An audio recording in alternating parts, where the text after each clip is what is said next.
Morning students. आइए बेटा, आज हम 10th क्लास का ज्योग्राफी का चैप्टर नंबर फर्स्ट जो है शुरू करते हैं। उसका जो है फर्स्ट इंट्रोडक्टरी पार्ट मैंने आपको करवा दिया है। अब हम सेकंड पार्ट से शुरू करेंगे इसका। संसाधनों का विकास। ठीक है, संसाधन किसे कहते हैं और संसाधनों का वर्गीकरण वो मैंने आपको करवा दिया है। अब मैं जो है आपको करवाऊंगी कि संसाधनों का विकास किस तरीके से हमारे जीवन में महत्वपूर्ण स्थान रखता है। देखो बेटा, क्या होता है कि जीवन, जो मनुष्य का जीवन होता है, उसको चाहे साधारण तरीके से जीना चाहे हम, और चाहे हम जो है उसको अच्छी क्वालिटी के हिसाब से अगर जीना चाहें, दोनों ही तरीके से हमारे लिए संसाधन जो है वो बहुत ज्यादा जरूरी होते हैं। संसाधनों की हमें हमेशा ही आवश्यकता होती है। ठीक है, अगर संसाधन जो है, जैसे कि सभी को मालूम है, संसाधन प्रकृति द्वारा हमको दिए गए हैं, प्रकृति ने हमें प्रदान किए हैं। तो कुछ लोग जो है ऐसा समझ करके संसाधन हमें प्रकृति की देन है हमारे लिए, तो उनका जो है अंधाधुंध उपयोग करते हैं, जिससे क्या हो जाता है, जिससे जो है बहुत सारी समस्याएं पैदा हो जाती हैं। ठीक है, तो जीवन यापन करने के लिए और जीवन की गुणवत्ता को बनाने के लिए संसाधनों की हमें आवश्यकता होती है। ठीक है, संसाधनों के द्वारा ही हम अपने जो है सामान्य जीवन को कहो, चाहे जो है एक अच्छे जीवन की कल्पना करो, तो वो संसाधनों के द्वारा ही संभव हो पाता है। लेकिन हम इसका अंधाधुंध उपयोग करते हैं, तो इससे क्या हो जाता है बेटा, नंबर एक देखिए, संसाधनों का ह्रास होने लग जाता है, डिप्लेशन हो जाता है। तो डिप्लेशन ऑफ द रिसोर्सेज होने लगता है। क्यों? क्योंकि क्या होता है कि कुछ लोग इतने लालची होते हैं कि वो अपने लालचवश क्या करते हैं, संसाधनों का ज्यादा से ज्यादा जो है प्रयोग करके और उनको धीरे धीरे खत्म करने की कगार पर पहुंचा देते हैं। ठीक है, जैसे कंस्ट्रक्शन वर्क के लिए अगर मान लीजिए बहुत ज्यादा जो है पत्थरों की जरूरत, बहुत ज्यादा जो है कंस्ट्रक्शन मटेरियल चाहिए, तो उसके लिए क्या किया जाता है, बड़े बड़े पहाड़ों को तोड़ तोड़ के और उनको खत्म करने के कगार पर पहुंचा देते हैं। तो वो चीज क्या है, वो गलत है। ठीक है, दूसरा, समाज जो है क्या हो जाता है, इससे दो हिस्सों में विभाजित हो जाता है। कुछ तो समाज के ऐसे लोग होते हैं जो साधन संपन्न होते हैं, ठीक है, जो अमीर लोग होते हैं, जिनके पास पैसा है, जो आर्थिक रूप से सक्षम है, तो वो क्या हो जाते हैं, वो साधन संपन्न हो जाते हैं। उनके पास जो है सभी संसाधनों का अच्छे से उपयोग करने के लिए जो है उनके पास अवसर होते हैं, क्योंकि उनके पास पैसा होता है। दूसरी तरफ जो है, जब ये इतना ज्यादा संसाधनों का उपयोग कर लेते हैं, तो संसाधनों के ऑटोमेटिकली क्या हो जाती है कि उनकी या तो कमी हो जाती है, या फिर उनकी कीमतें इतनी अधिक हो जाती हैं कि दूसरा जो वर्ग होता है समाज का, वो उन संसाधनों को वो जो है उपयोग नहीं कर पाता। तो एक वर्ग संसाधनहीन और दूसरा संसाधन संपन्न, इस तरीके से समाज दो भागों में बढ़ जाता है।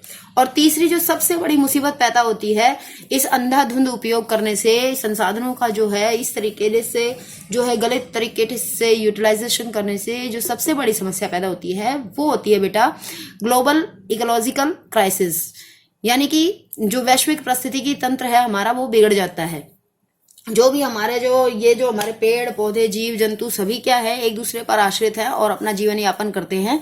लेकिन जब हद से ज्यादा जो है इस तरीके से प्राकृतिक संसाधनों का दुरुपयोग किया जाता है, तो धीरे धीरे क्या हो जाती है, सिचुएशन खराब हो जाती है और कहीं ना कहीं जाकर के उसके जो है प्रकृति में असर दिखाई देते हैं। वो असर किस प्रकार से दिखाई देते हैं, सबसे पहले देखो, भूमंडलीय तापन के जो ग्लोबल वार्मिंग जो आप कहते हैं नॉर्मल भाषा में, ग्लोबल वार्मिंग होती है कि बहुत ज्यादा जो है संसाधनों का उपयोग करने के कारण क्या हो जाता है, भूमंडलीय तापन बढ़ जाता है।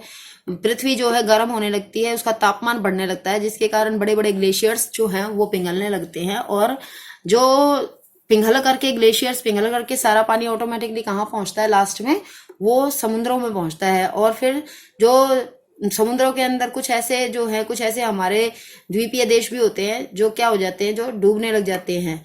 ठीक है, इस तरीके से तो ये भूमंडलीय तापन से क्या हो जाता है कि जो सागर होते हैं उनका वाटर लेवल बढ़ जाता है, जिसके कारण जो है ये ऐसे कंट्रीज जो किसी न किसी तरीके से, जैसे मालदीव है, इस तरीके कंट्रीज जो जो महासागर के बीच में है, जो द्वीपीय कंट्रीज है बेसिकली, वो उनको डूबने का खतरा पैदा हो जाता है।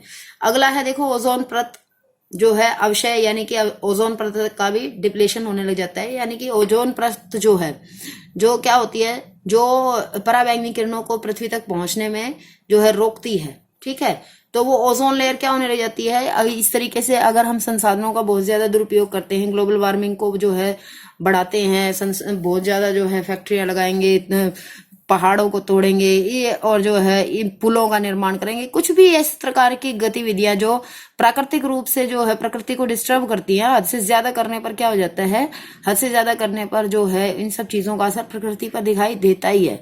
ठीक है, तो ओजोन लेयर में छेद होने लग जाते हैं, जिसके कारण जो है स्किन कैंसर तक का खतरा होता है। ठीक है, तो ओजोन लेयर हो गया, भूमंडलीय हो गया, पर्यावरण हो गया, भूनिम्नीकरण हो गया, पर्यावरण प्रदूषण, जैसे आप सब बच्चों को पता है कि अगर बहुत ज्यादा जो है संसाधनों का दुरुपयोग किया जाता है तो इससे भी पर्यावरण प्रदूषित हो जाता है। भूमि निम्नीकरण का मतलब क्या होता है कि भूमि निम्नीकरण के भूमि जो है, अगर हम लैंड रिसोर्स जो है हमारे पास, अगर उसका बहुत ज्यादा दुरुपयोग करेंगे तो उस स्थिति में क्या हो जाता है, उसकी भी क्वालिटी जो है वो भी डिप्लेशन में चली जाती है, वो उसकी क्वालिटी भी डिक्रीज होती है, खराब हो जाती है। ज्यादा निम्नीकरण कैसे होता है, जैसे ओवर इरिगेशन हो गया, ओवर ग्रेजिंग हो गया है, और फॉरेस्ट की कटिंग हो गई है, ये इस तरीके की चीजें। ठीक है, सिंचाई बहुत ज्यादा करेंगे, चराई, पशुओं की चराई बहुत ज्यादा होती है, या फिर वनों की कटाई बहुत ज्यादा की जाती है। उसके अलावा मान लीजिए बेटा माइनिंग होती है, जैसे छत्तीसगढ़ हो गया है, झारखंड, इस तरफ जो है बहुत सारे खाने हैं, तो वहां पर माइनिंग की जाती है, खानों की खुदाई की जाती है। उससे क्या हो जाता है, जो भूमि है, भूमि निम्नीकरण की समस्या पैदा हो जाती है। तो ये सारी चीजें हैं।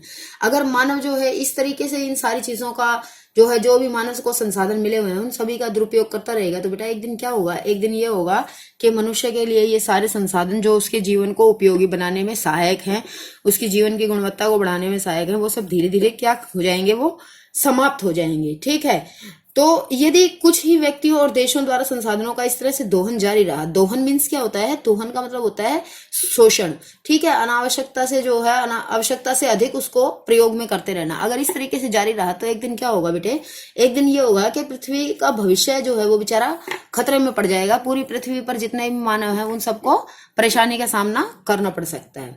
ठीक है, इसके बाद क्या कहते हैं, इसके बाद जो है एक हमारे बुक में कॉन्सेप्ट है सतत पोषणीय विकास का। सतत पोषणीय विकास क्या होता है, यानी कि सस्टेनेबल डेवलपमेंट जिसको हम कहते हैं। सतत पोषणीय विकास बेसिकली अगर मोटे तौर पर आपको मैं बताऊं तो सीधी सी एक डेफिनेशन होती है कि सतत पोषणीय विकास का अर्थ होता है कि इस प्रकार से आर्थिक विकास किया जाए कि जिससे पर्यावरण को नुकसान न पहुंचे और वर्तमान पीढ़ी के साथ साथ जो है भावी पीढ़ियों के लिए भी संसाधनों को सुरक्षित रखा जा सके। ठीक है, तो ये तो हो गई है डेफिनेशन। अगर हम इसको जो है 3 पार्ट्स में, इस डेफिनेशन में 3 बातें खास हैं। पहला तो हमें आर्थिक विकास जो है वो करना है। ठीक है, दूसरा आर्थिक विकास करने के दौरान पर्यावरण को नुकसान नहीं पहुंचाना है। ठीक है, और इस तरीके से जो है आर्थिक विकास होना चाहिए और जो है संसाधनों का प्रयोग होना चाहिए जिससे कि संसाधन भावी पीढ़ियों के लिए भी बचे रह जाएं। ठीक है, तो ये जो होता है इसको हम कहते हैं सतत पोषणीय विकास। ये एग्जाम्स में कई बार क्वेश्चन आ जाता है 3 नंबर में कि सतत पोषणीय विकास को एक्सप्लेन कीजिए, सतत पोषणीय विकास का क्या अर्थ होता है, इस तरीके से क्वेश्चन आ जाता है। ठीक है, उसके बाद जो है हमको कुछ आपकी बुक्स के अंदर जो है कुछ अलग से इस तरीके से जो है वो बॉक्स दिए गए हैं जिनके अंदर कुछ आवश्यक जानकारी है। तो वो जो इम्पोर्टेंट जो उसमें इंफॉर्मेशन हैं उससे रिलेटेड भी क्वेश्चंस एग्जाम में आ जाते हैं। तो वो क्वेश्चन भी आपको उन बॉक्सेस को भी आपको पढ़ना है ताकि आप अगर उनमें से कोई 1 नंबर का क्वेश्चन या 3 नंबर का क्वेश्चन अगर आ जाता है तो आप उनको कंप्लीट कर सके। जैसे जो है हमारी बुक में दे रखा है पृथ्वी सम्मेलन। ठीक है, तो पृथ्वी सम्मेलन के विषय में आप क्या जानते हैं, ये 3 नंबर में शॉर्ट नोट आ जाता है। तो पृथ्वी सम्मेलन क्या है, देखो रियो डी जनेरियो जो है एक जगह है, रियो डी जनेरो जगह है, कहाँ पर है बेटा, ये ब्राजील के अंदर है। ठीक है, यहाँ पर पृथ्वी सम्मेलन हुआ था 1992 में। इसके अंदर जो है 100 कंट्रीज से भी ज्यादा कंट्रीज के हेड जो है उसमें शामिल हुए थे। और ये पहला क्या था, ये पहला इंटरनेशनल अर्थ समिट था। ठीक है, ये आपको याद रखना है, it is first international earth summit जो पहली बार किस पर बात करने वाला था, जो समस्याओं पर बात करने वाला था, पर्यावरण संरक्षण की समस्या पर और सामाजिक आर्थिक विकास जो है किस तरीके से जो है एक बैलेंस्ड वे में किया जाए, इसके ऊपर जो है पूरी इस पर चर्चा होने वाली थी इसके अंदर।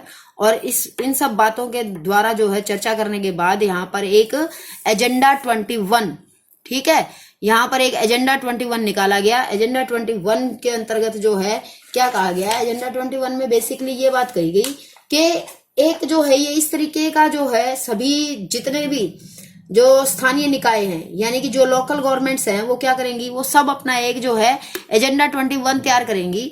ठीक है। ये बेसिकली जो है एजेंडा 21 कहाँ से स्टार्ट हुआ है, ये रियो डी जेनेरियो में ही था, जहां पर जो है संयुक्त राष्ट्र पर्यावरण और विकास सम्मेलन, देखो इसका फुल फॉर्म क्या है, United Nations conference on environment and development, ठीक है। तो ये इस तरीके से था, इसके ऊपर जो है पूरी बातचीत की गई और ये क्या किया गया, इसमें एक कार्यसूची तैयार की गई बेटा, जिसका उद्देश्य बेसिकली क्या था कि समान हितों, पारस्परिक आवश्यकताओं एवं सम्मिलित जिम्मेदारियों के अनुसार जो है विश्व सहयोग के द्वारा पर्यावरण की जो है नुकसान जो हो रहा था उसको दूर करना, गरीबी को खत्म करना और पर्यावरण डिग्रेडेशन के कारण जो रोग फैलते जा रहे थे समाज के अंदर उनको भी समाप्त करना था। तो ये एजेंडा 21 जो है वो इम्पोर्टेंट है, वो एक अंतरराष्ट्रीय स्तर पर किया गया प्रयास था जो पर्यावरण संरक्षण के लिए और सामाजिक आर्थिक विकास को तेजी से चलाने के लिए किया गया था, ठीक है। इसका जो है मुख्य उद्देश्य क्या था इस एजेंडा 21 का, या फिर जो है आप पृथ्वी सम्मेलन का कह सकते हैं, मुख्य उद्देश्य क्या था कि भूमंडलीय सतत पोषणीय विकास जो है उस क्राइटेरिया को हासिल करना, कि जो हमारा भूमंडल है उस पर जितने भी संसाधन है उसका इस प्रकार से प्रयोग किया जाए कि इस प्रकार से आर्थिक विकास की तरफ जो है पर्यावरण को संसाधनों का प्रयोग किया जाए, जिससे कि भी जो आने वाले जो है पीढ़ियां हैं उनको भी जो है मिल सके जितने भी संसाधन हैं वो सब, ठीक है। ये इस तरीके से जो है ये टॉपिक हमारा यहाँ पर कंप्लीट होता है।